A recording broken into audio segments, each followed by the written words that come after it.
In many other videos, I've done this before using just a little spark tester. Basically, if you've got spark going, then this is going to light up. So let's go ahead and dim the lights a little bit here and see if that works. All right, well, I'm not going to lie, this video just got interesting because if it's not fuel and spark, then generally gets to be a little bit more difficult to troubleshoot and fix. I was really expecting that would be spark. 90% of the times it's either fuel or spark, and that is not the case here. So a couple more things about spark in case you don't quite find that there's spark as easily as I did, or if you don't have one of these gizmos. You can test spark another way. Actually, there's several ways. The way that I like to do it is I like to work from the plug back. So I'll unplug a spark plug wire, and what I'll do is hold it to ground. You don't actually want to hold it. You don't want to risk getting shocked. But hold it to something that's a good ground, not the fuel rail. You don't want to be anywhere around fuel. You can also use a test light connected to ground or battery negative. And what you need, the alternator is usually a really good place. Brake lines are also really good. But you should be able to see the spark jump from the plug wire from the coil to your ground if you've got a good healthy spark. And obviously it's easier with two people because you'll want to see the actual spark jump.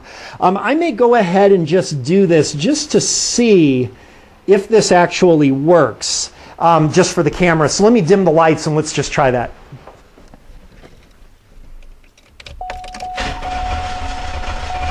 Ah, sweet. That actually worked out pretty nicely. So if I didn't see spark there, then I'd be a little bit more concerned. So then what I would do is I would want to test if this wire is bad. So I would unplug it from my coil and I would run a jumper wire from the coil to somewhere as a ground and see if I get spark that way. If I get spark there, but not with my wire, then I know I have a bad wire. It's also possible, by the way, you could have like a bad plug, a cracked spark plug, something like that. Sometimes if the spark plug is wet or something, if you've got a leak in the head gasket or something and you're getting coolant in there. But remember, on a no start, you're going to have that with a lot of plugs. So the idea that that would happen with just one plug is a concern. Now, if you find that running from the coil to a ground, you still do not get spark, now you've got to be concerned that you're not getting signal to the coil or the coil is bad. That does not mean you go out and buy a new coil. That would violate every principle on this channel. You'll need to test if the coil is actually bad. One possibility, and actually it's a pretty good one, is that there is no signal getting to the coil. All kinds of things could cause that. A bad cam sensor, a bad crankshaft position sensor, bad 5-volt reference circuit. There's all kinds of reasons to suspect that you may not getting signal to the coil and that the coil is perfectly fine. Now, if you find that you're getting signal on some of the coil packs but not others, then it is entirely possible, especially on a waste spark system like this, where it's possible that one of the coil packs could be bad and it's going to affect two cylinders. That could be possible here. And on a 4-banger, that would certainly be an issue, right? Because you only got 2 cylinders going. But do know that if you're not getting spark from the coil, don't change the coil. Start looking at things that could explain why. Again, the point is you will know that your car is not starting because you have no spark. Fixing it is going to take some, not only just knowledge, but also possibly some extra tools. And mostly it's definitely going to take know-how, so you may have to do some research. But at least, again, you have a starting point. So what we're going to do now, because we can't really cover too much more on a no spark since there's all kinds of variables with that, what we're going to do is move on to the next thing, and that is going to be ignition timing. So with the ignition timing part of the FASTTEC method, On this car, there's really not much you can do with it because, again, it is not a distributor-based model. With a distributor model, you'll want to, of course, rotate the distributor. I will not be able to, of course, demonstrate that here since I do not have a distributor. On most of the time I work on late model cars, I really don't like working on cars before 1996 because my scan tool only works on OBD2 cars or cars made after 1995. And usually I can use my scan tool to look at the ignition timing, see if there's some indication that there's an issue. But on a car like this where you've got your coil pack and computer controlled timing, you're going to want to look at your crankshaft position sensor or a camshaft position sensor also will control the timing. So since that moves us on to our next timing, which is going to be crank and camshaft sensors and also the relationship of the crank and cam, we are going to go ahead and do an inspection there. So this car, it's going to use a crankshaft position sensor for the ignition timing. And we're going to have to pull this wheel off in order to get there. Hey Dave, my battery still works. Incidentally, as you know, I always like to look at the tires, and I would say this vehicle definitely needs an alignment badly. All right, and I actually now can very clearly see what is wrong with this car. Let's zoom in and show you, but I am absolutely positive that this is going to be what's wrong. But we'll still continue on with the rest of the FASTTEC method anyway, just in case you don't see this. But if you look at my harmonic balancer there, we can clearly see that the rubber ring here has completely separated between the crankshaft and the reluctor. The reluctor is going to be back here, and yeah, we got a problem. Let's see if we can show this on camera here.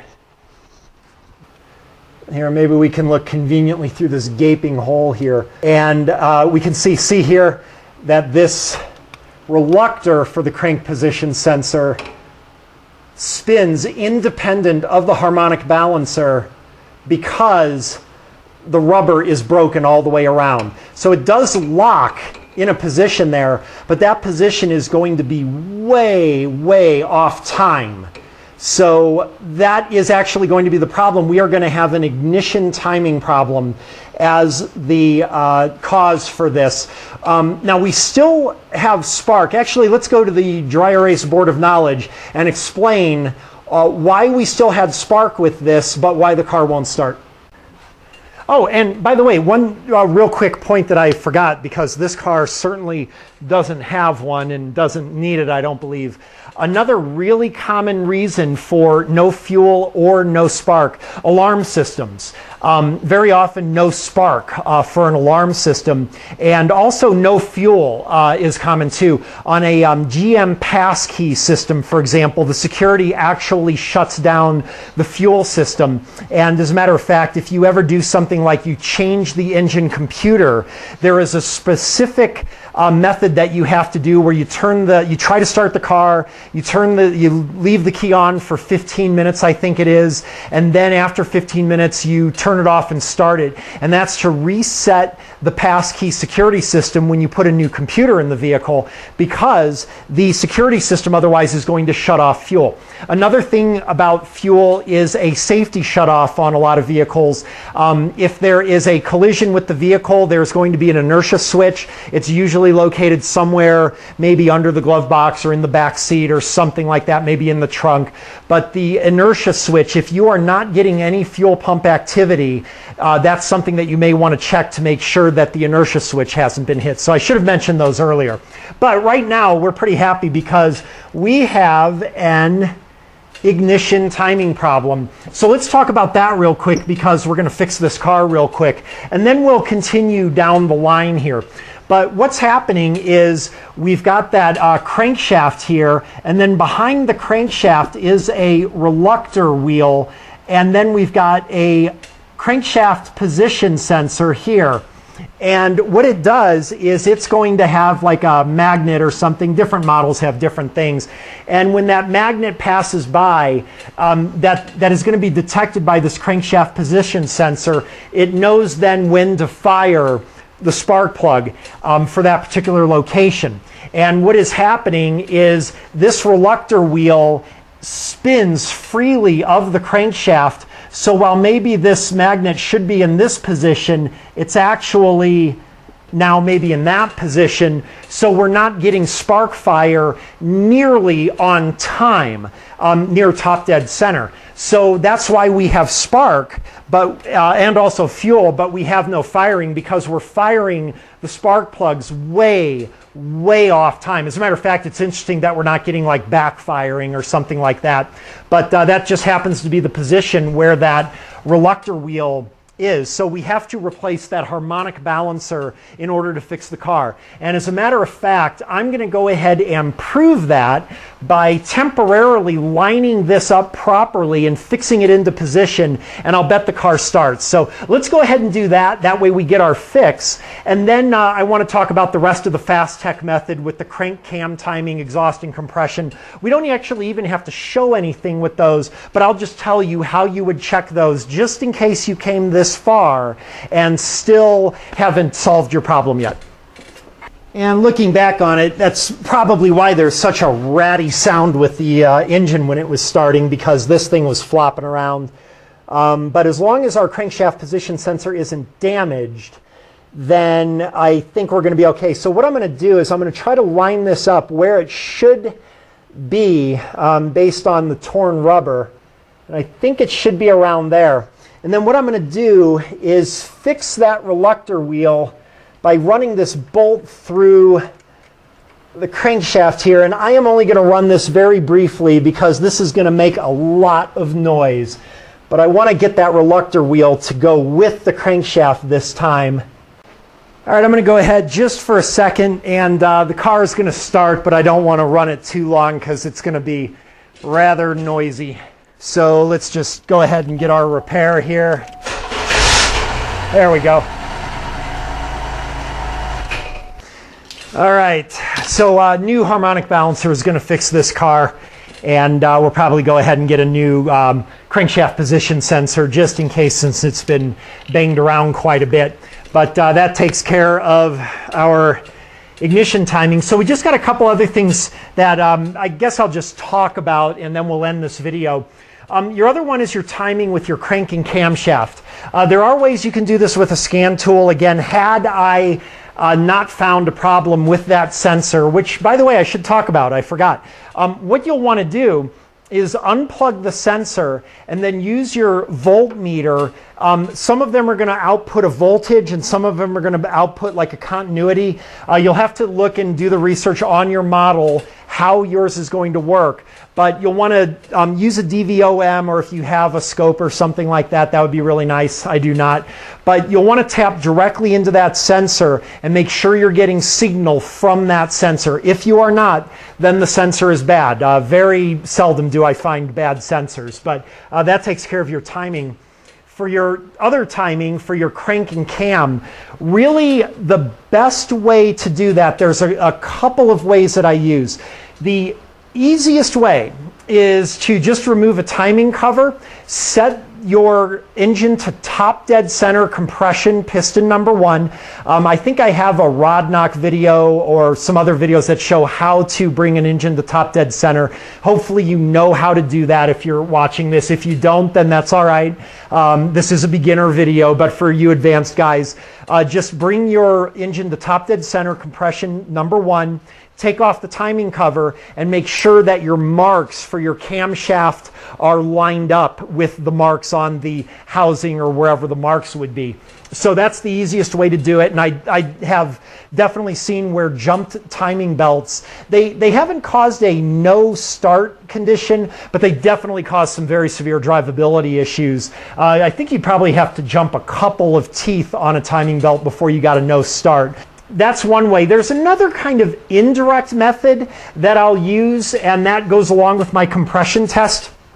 And that is, when I do a compression test, I like to actually see the needle moving up the compression.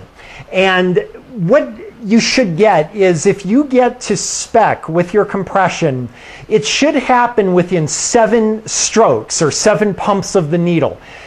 Generally, if you have a situation where you've jumped a loop on the timing chain or on the timing belt, what that's going to do is it's going to set your valve timing either before or after the correct position on top dead center. So you're not going to either fill the cylinder completely with air because the valve is opening too late or too early. So if you do your compression test and you notice that it's taking 11 or 12 pumps of the needle, 11 or 12 cycles for you to get up to your compression pressure, then very often that is an indicator that you need to check your crank and cam position relative to each other. You need to check for a jumped timing belt or timing chain. So we only got 2 others, and again, we can just talk about them.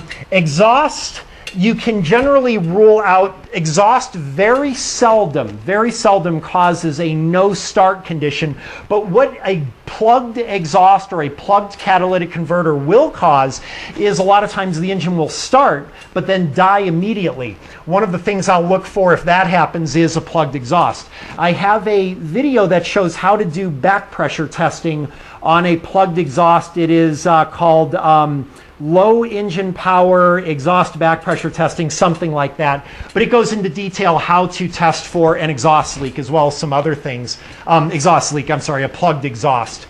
And then finally, we already did it, but your compression test. Now, the one thing that you want to be aware of, you will have to have very low compression on multiple cylinders if you have a no start condition, or very, very low compression in one cylinder indicating a head gasket leak, and that certainly could cause a no start condition for sure.